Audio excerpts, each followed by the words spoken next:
It is such an atomic bomb in the ground zero of your family that how do you begin to recover from that? It's very important that we as survivors do tell people and kind of chip away at that shroud of secrecy around suicide so that we can talk about it more openly. It's better than it used to be, no question, but there's still a lot of work to be done.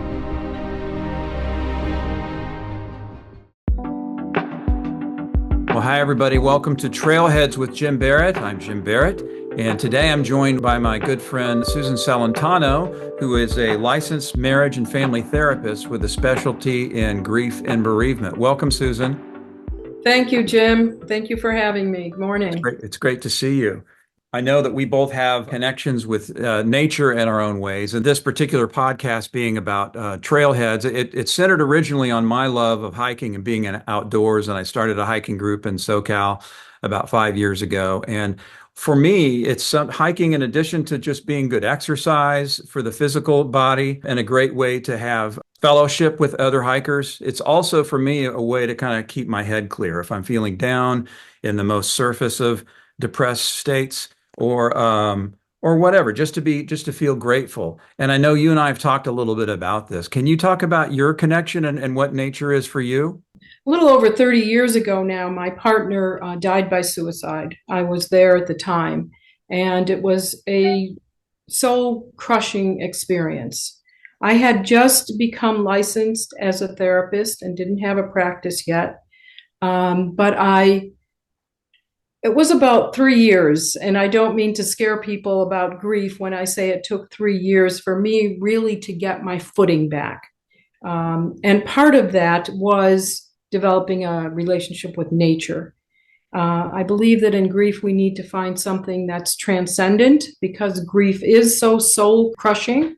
It diminishes our senses. It dulls, I guess is a better word, our senses. It's almost like a crisis of inspiration. I like to refer to it that way. So we need to restore inspiration. We need to restore a sense of wonder. And for me, nature did that. Actually, three things did that for me that were transcendent: music, animals, and nature.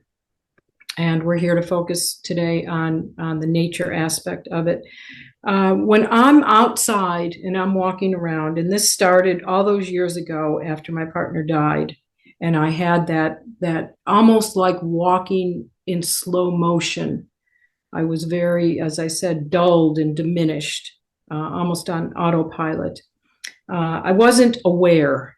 I wasn't seeing things anymore. I wasn't seeing color. Some say that grief is the world turns black and white, and that absolutely happened for me.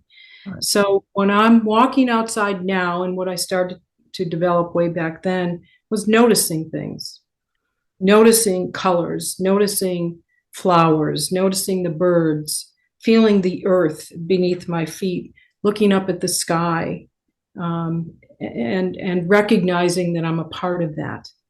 Right. And reestablishing kind of a sense of belonging Hmm. was what I was doing. That's a great way to put it. I will tell the viewers, the listeners here, that I am a survivor of suicide, which we'll go into here in a moment, which means that in my case, it's not that I attempted it and survived. It's that my brothers and I lost our mom to suicide when I was 12 years old. My brothers were 8 and 4 years old. And it's something that's been obviously a part of my life since the day that happened. And how I found Susan, how I found you was it was 15 years later. I was talking to a therapist, and she recommended to me, hey, would you ever think about trying a survivors after suicide support group? And I said, what is that?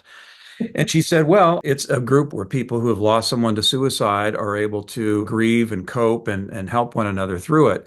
And my question was, well, it's been 15 years for me. Is that really going to help me? Or how is that going to, am I going to be just sort of a sticking out like a sore thumb? And she goes, I don't think so. This therapist I'd gone to on and off for years. And so she knew me well, and she knew how this event that had happened in my life had played out in my life in other ways. But she said, number one, yes, you're right. It's been a long time for you, but I think the others in the group may see that as a source of inspiration because they're in the middle of that trauma right now, having just lost someone, most of the people in these 8-week groups that we'll talk about. But she said also, too, I think that you'll see people who have grieved very similarly to how you have, and others who are completely different. And however you do it is the way that you do it. So I met Susan in that first 8-week group in the about 92 or 93, I think it was. And then we talked and thought that we might make a good team. You as a professional in psychotherapy, both of us survivors, which is huge in these groups. So thank you for that. Thank you for helping change my life. And it really was a game changer for me. Yeah, and just to say to the viewers, Jim was an excellent co-facilitator. We made a very good team. Again, we were both survivors. I was a licensed therapist. He survived his mom's suicide, and we just made a very good team for people coming in struggling with this loss. 3 months, 6 months since the event happened, and we, I think, provided a sense of strength to them and hope. Yeah. That both of us had survived this kind of loss. We use the word hope a lot, but I think that's key to what we're going to talk about today is that sense of hope that we can share with one another, whether we're even aware that we're doing it or not, just by our being, just by being in the room and I said I'm not going to do it, but I'm 5 minutes in and I'm already getting a little bit teary-eyed. But I've been a therapist now for 35 years, and I tell my clients most of my practice is grief, and many of them suicide grief. And I tell them right from the beginning, I get teary. And I feel like the day I stop doing that is maybe the day I should stop working in this field. There's so much sorrow here that, and we connect with these people on such a deep level that if we're not touched, if we're not moved in some way by the process, then possibly we don't belong there. So I also get teary, Jim, and I don't try to hide it. Yeah, that's a great point. So how do we define exactly what a survivor after suicide is? What does that mean? Well, it's a person who's lost someone to suicide, obviously. Usually it's one of what we call the first tier losses. A first tier loss is a spouse or partner, a parent, a child, or a sibling. Now, we also have people in the groups who've lost a friend, a colleague. So those certainly are survivors as well. But usually it's those 4 first tier relationships that bring people to our groups and to therapy. Suicide, there's many grief support groups out there, many grief self-help group books, lots out there these days about grief and loss. Suicide grief is different. And it's because suicide is different, right? Let's look at what's different about suicide. The death is violent. The person is alone when they die, probably agitated and or depressed. There's religious prohibitions against suicide. There's societal shame and judgment about suicide.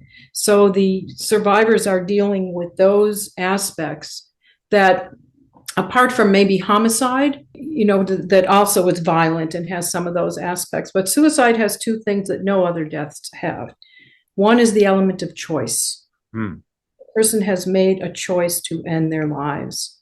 The other is the existential issues that arise when someone is dealing with someone who has taken their life, especially a loved one. It can be perceived as rejection.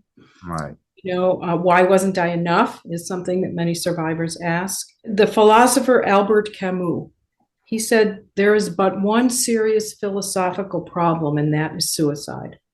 So there's that existential, Shakespeare, Hamlet, right? To be or not to be, right? To be or not to be. And when someone chooses not to be, it goes against our life preservation instinct. So I want to touch on one thing that you mentioned there. This becomes a source of debate a lot of times. I'll just say this real quick too, because I realize that we kind of blew past it. The 8-week Survivors After Suicide support group that several organizations do, and that Susan and I actually participated in and co-led together with two different groups over time. The 8-week program is basically a lifeline for people who mostly have just lost someone to suicide. And it's an 8-week program that we'll go into more detail here in a moment about what we do during those 8 weeks. But it's basically for people who have lost a loved one, a friend, a colleague, as you said, to this unique type of loss, which is suicide. And when you mentioned choice a moment ago, this a lot of times comes up in our 8-week groups. And that some people will say, well, it wasn't a choice. They were clinically depressed, or they weren't themselves. They were on drugs or alcohol, or that it wasn't really, because some people really have a problem saying the term commit. They committed suicide as if it's a crime. Whereas in my mind, because I do use that term, and for me, it just means that they committed to the act. Mhm. So I wanted to ask you more about choice. Can you talk more about that, the choice aspect of it? Yeah, and that's huge, as you said. It always comes up, whether I'm doing an individual therapy with someone or the groups that you're referring to, always comes up this element of choice. Many people feel that their loved one was mentally ill, Right. that therefore their thinking was clouded, was unclear, was distorted, and so they weren't able to make a reasonable choice. Hmm. Um, they say, the experts say that 90% of people who die by suicide, uh, they were mentally ill. That's up for debate, right? I mean, we just don't know. And many times that diagnosis is made after the fact because of the act of suicide itself. Because they killed themselves, they must have been mentally ill. Right. So, did they make a choice that was reasonable, valid for them? I don't know. That's something that we grapple with in the groups. And I certainly will always open that up for discussion because I think it's worthwhile for people to consider, why did my loved one come? How did it come to this? Hmm. How did they get to the point where they felt like suicide was their only option? And was it a choice that was made with a reasonable, rational mind? Right. Uh, yeah, definitely something that perspective is so much in grief. Mm-hmm.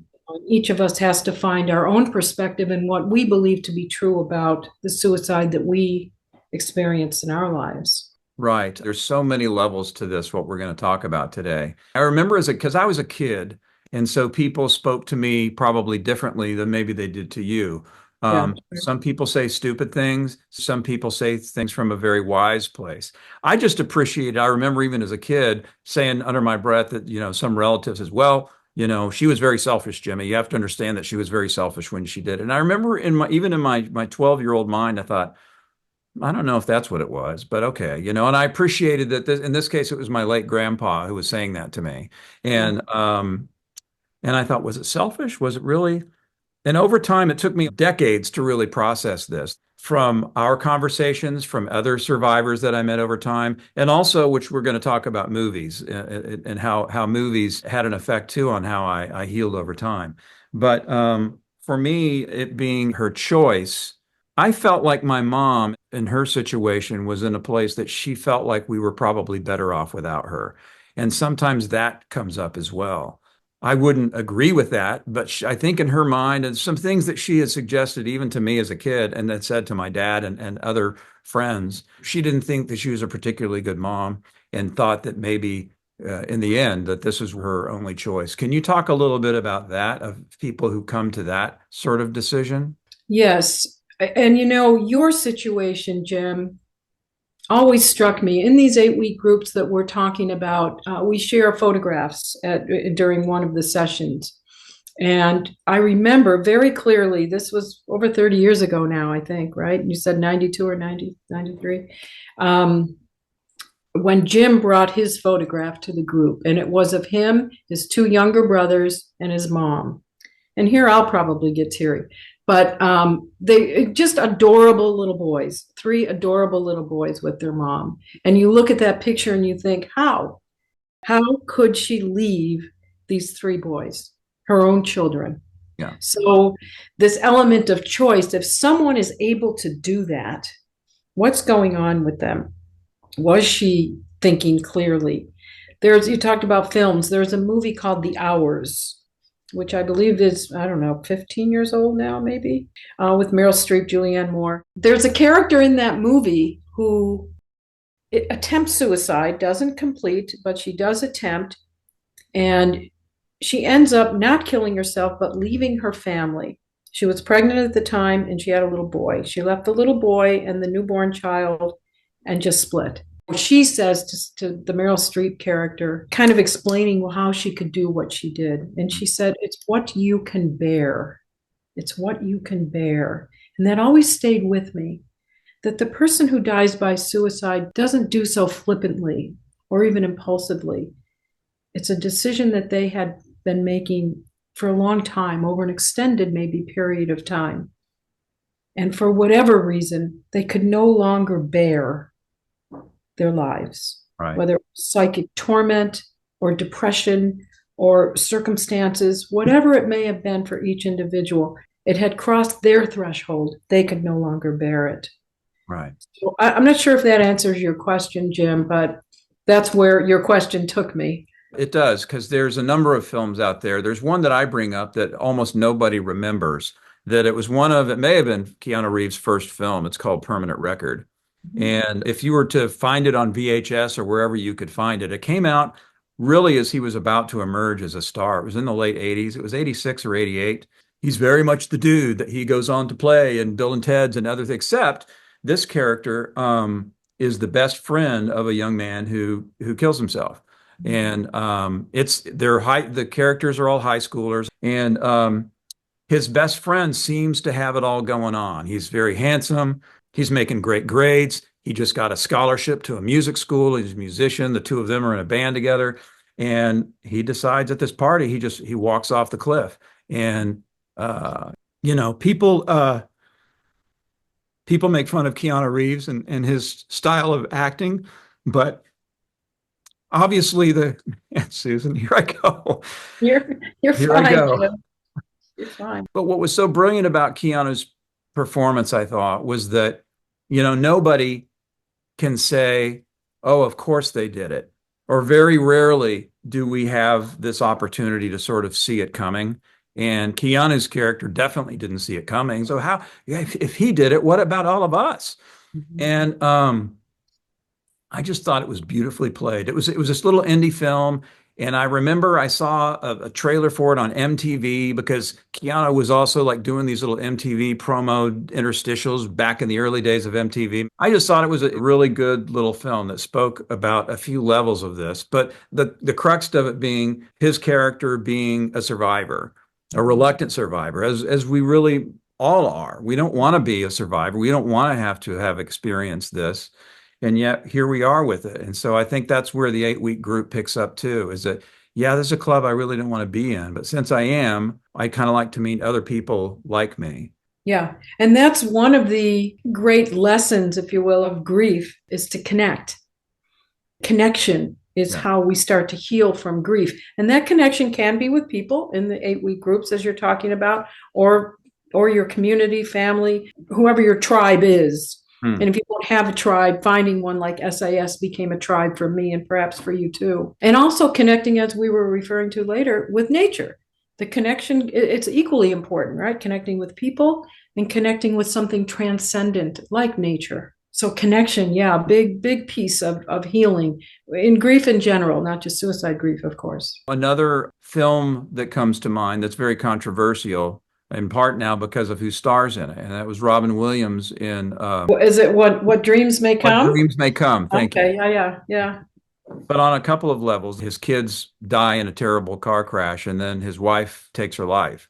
And there are these sort of very supernatural scenes. He and his wife, they both loved the arts and loved paintings, and they had these beautiful paintings in their house. And so he's sort of in these living paintings in the movie. But because the wife took her life, I remember I don't remember when that movie came out. I want to say late 80s, early 90s. But one of the subjects that came up a lot in the group was the stance at one time of the Catholic Church of, well, those who take their lives are condemned to hell or purgatory. Can you speak on that, where that was at one point? Well, yeah, in fact, the Catholic Church changed that in their catechism. I believe it was mid 90s, perhaps mid 90s, around there.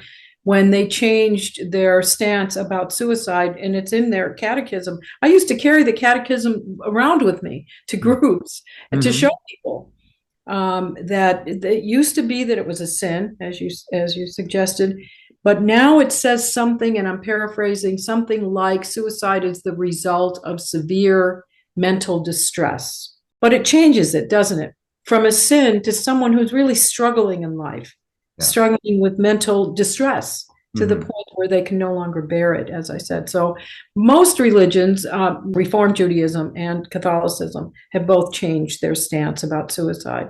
It used to be so prohibited that they would deny the person who died by suicide burial in cemeteries, and they would be buried at like a crossroads. Mm. The family would be shunned by the community.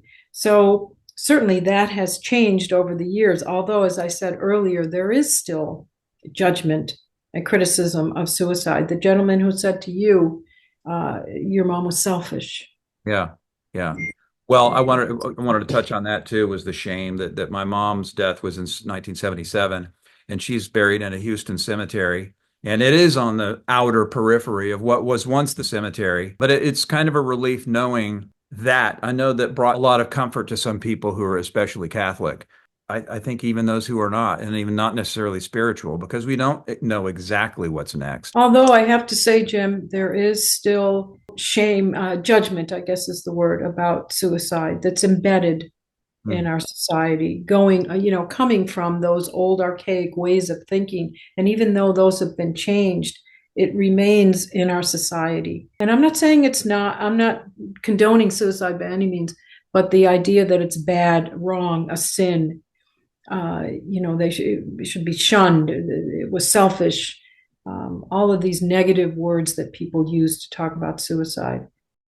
In the middle of our serving together over the years, I had because I work in the film and television industry. I'm an editor, um, and I'd made these little short films going back all the way to eighth grade. But I had this story that I wanted to tell, and I wasn't sure how to tell it. But it was about being a survivor, and I made this film in the early 2000s that's called Different Places. And the crux of it is about three people who have lost someone to suicide and how they've been affected in three very different ways. And the three that I, as a filmmaker, wanted to explore the most was someone who was left with a legacy of anger, another one who was in denial and guilt.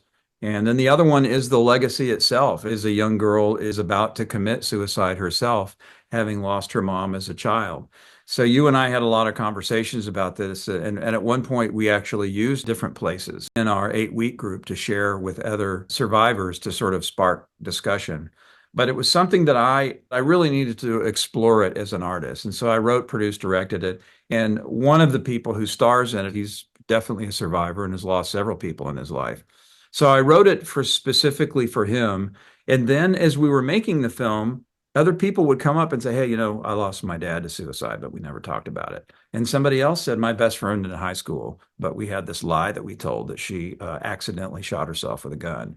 And so these other sort of things that come out of the woodwork when you say it, a little stream of consciousness here, but every year around the time of the anniversary of my mom's death, it's in January, I do a post on Facebook about it. It's really, I try and use my experience, as I know you do as well, as sort of a tool for other people to be able to say, "Oh, me too. That happened to me and we never talked about it." One guy I worked with at one of the big networks, we had worked together at that point for 3 or 4 years. It was literally sitting in the same room at the same desk right next to each other.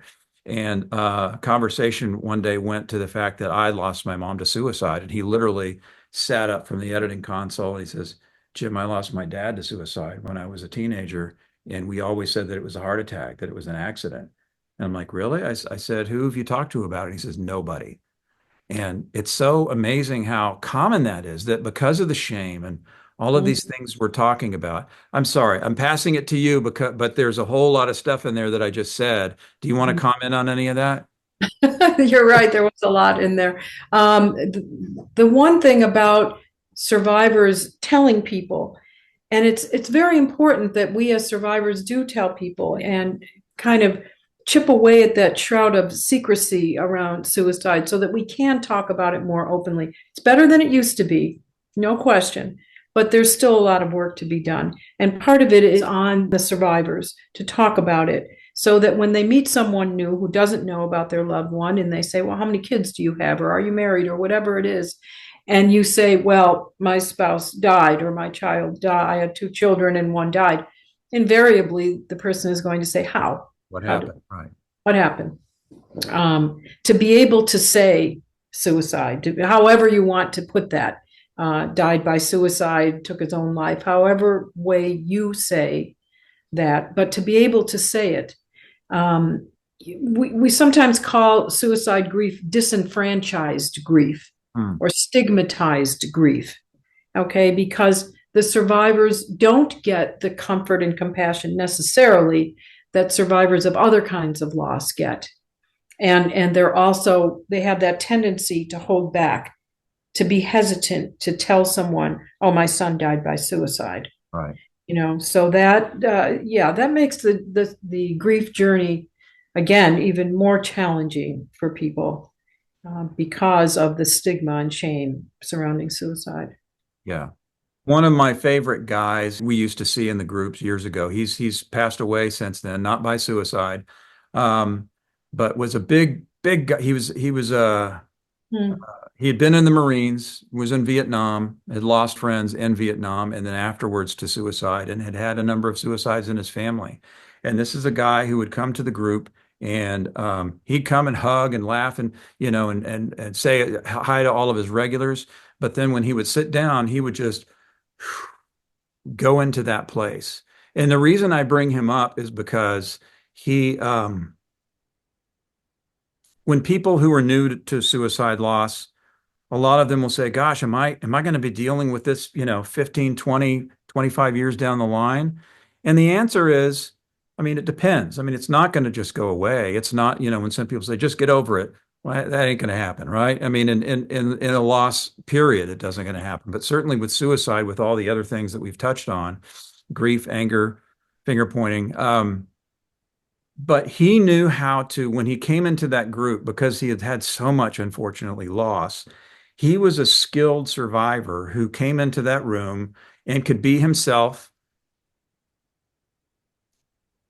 But when he went into that sacred space, he would be in it for that hour, right? And then afterwards, for the most part, afterwards he could be welcoming people, and he was just such a godsend.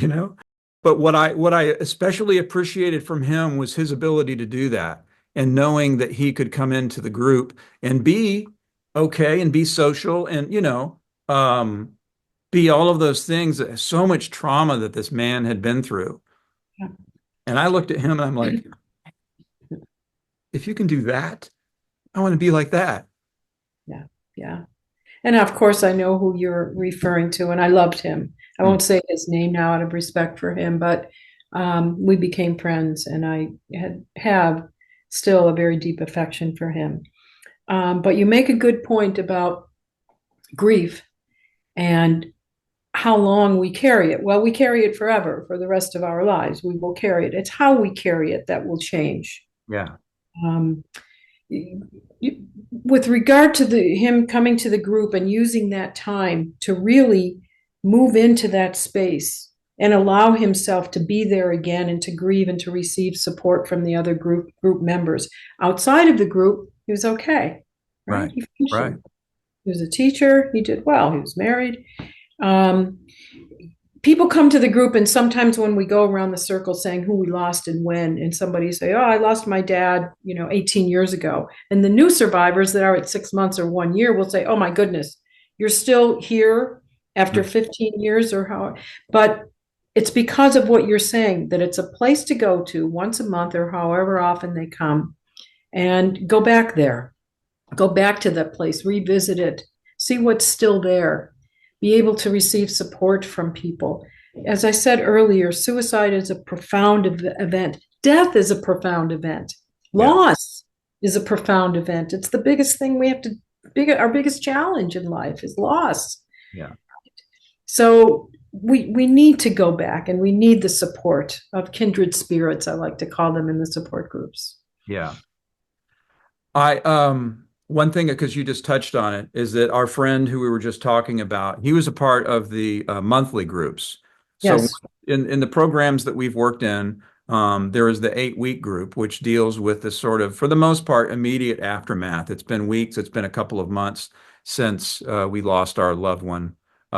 In some cases, though, like me, and some others come years later for different reasons.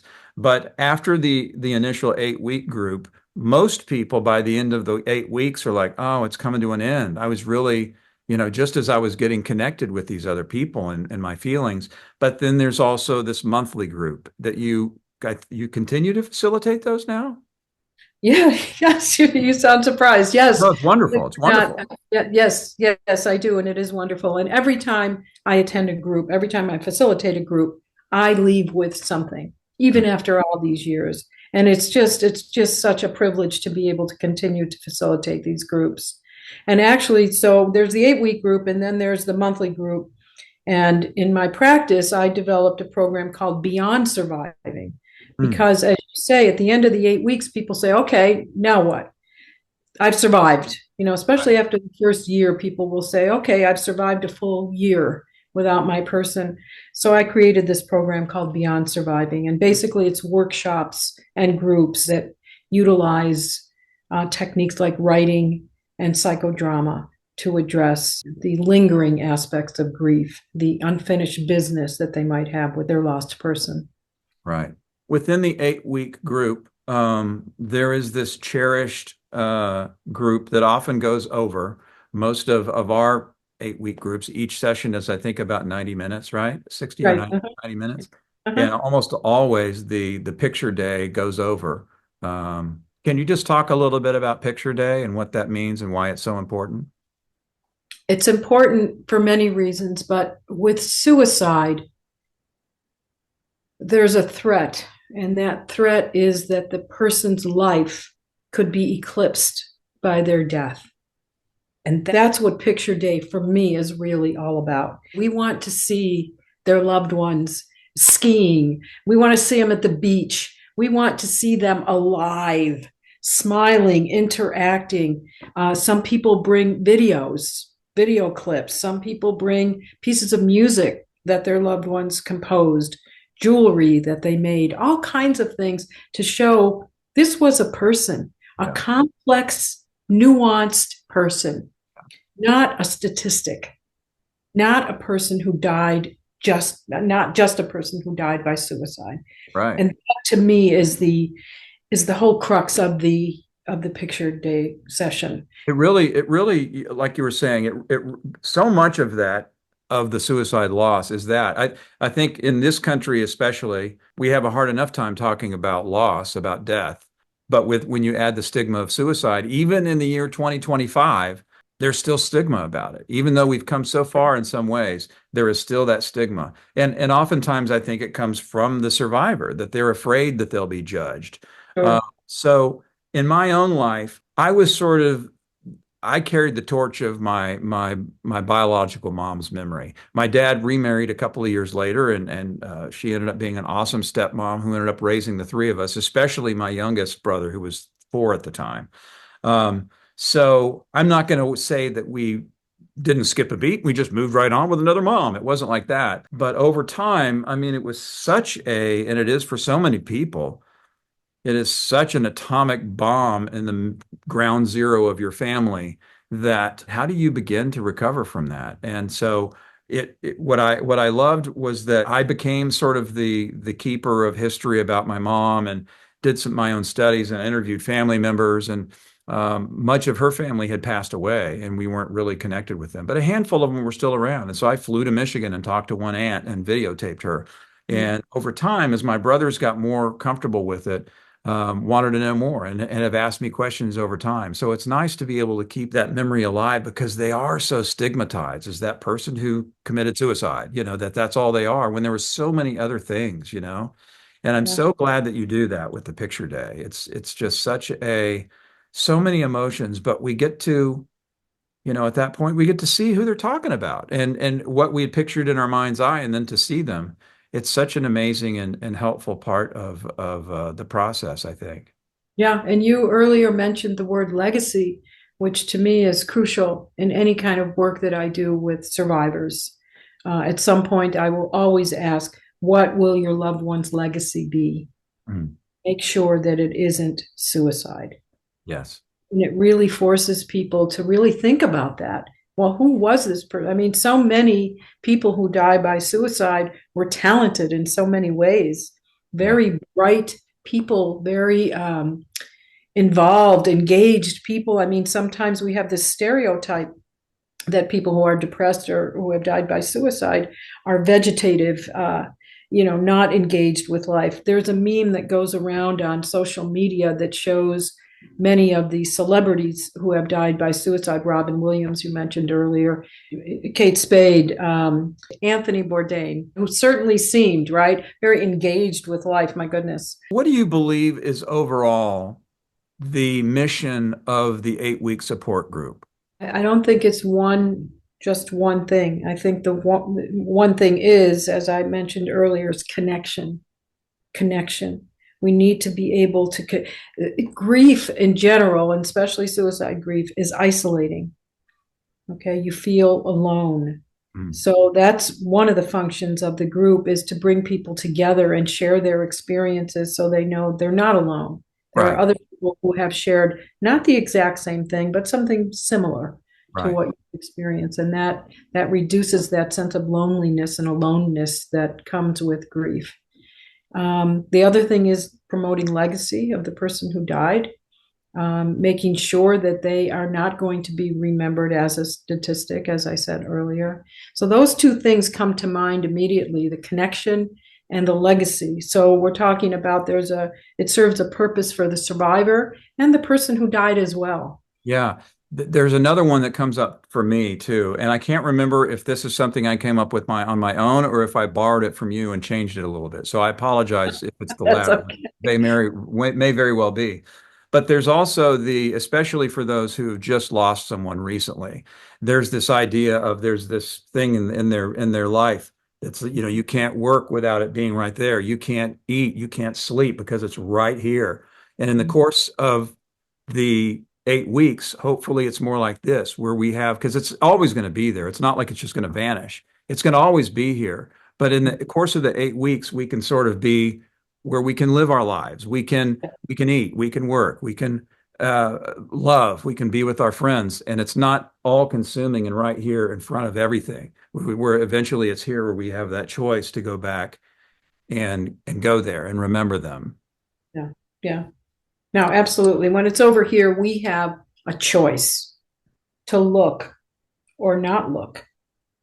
Whereas in the beginning, it's just here and there is no choice. We're Yeah. being dragged around by grief. It has the upper hand, so to speak. It's Yes. dictating our actions. But the Yes. 8 week group does serve that function, to just get it to move slightly, Yeah. and then it will continue. You're building a momentum with restoring your connection to life. So Susan, as we wrap up, thank you again so much for being my guest. It's always a pleasure to talk to you about, to be able to talk about this subject as well.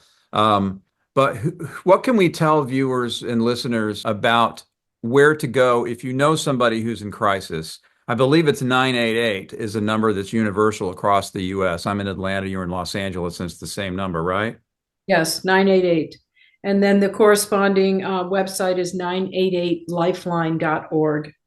Okay. Um, Also, if you're looking for a group or resources in your area, the American Foundation for Suicide Prevention, AFSP, has groups in almost every city across the country. So that is also a good resource. So 988 or AFSP, and Okay. you'll find resources in your local community. First, I want to thank you, Susan, for doing this. I can't thank you enough for being my friend for all of these years, but also helping me creatively when I made different places. You were a wonderful voice in helping me to make that film and to gain some perspective. But I just thank you so much because you've been through a lot on your own too, and I'm so appreciative that you've joined me. I'm going to put you on the spot a little bit because you're really good at closing our groups with a thoughtful takeaway. Is there something that you can leave with our viewers and listeners to walk away from this heavy episode of Trailheads? When you're walking, like I was all those years ago, and starting to notice again, we heal with our five senses, right? So if you're out there walking, listen, look, pause. If you hear something or you catch something in the glimpse of your eye, stop, turn your head and look. What is that? Hmm. That'll reawaken your sense of wonder, your sense of curiosity. And that's the antithesis of grief, right? So that's what you want to do. So listen, look, taste, touch, all of that with your senses to reawaken those senses to life, because we're still here. We're grieving, but we're still here. So I Excellent. guess that's the piece that I would suggest to people. Look, if you hear something, look, what is that? Hmm. Reawaken that. I love that. See, you were so brilliant at this and using your life experience and all the experience you've had in the trenches and of these 8-week groups. So thank you again, Susan Thank Celentano. you for having me, Jim. I really appreciate it, and I always enjoy my time with you. Thank Thank you. you. And for Trailheads, we will see you and talk to you next time. Thank you for joining us.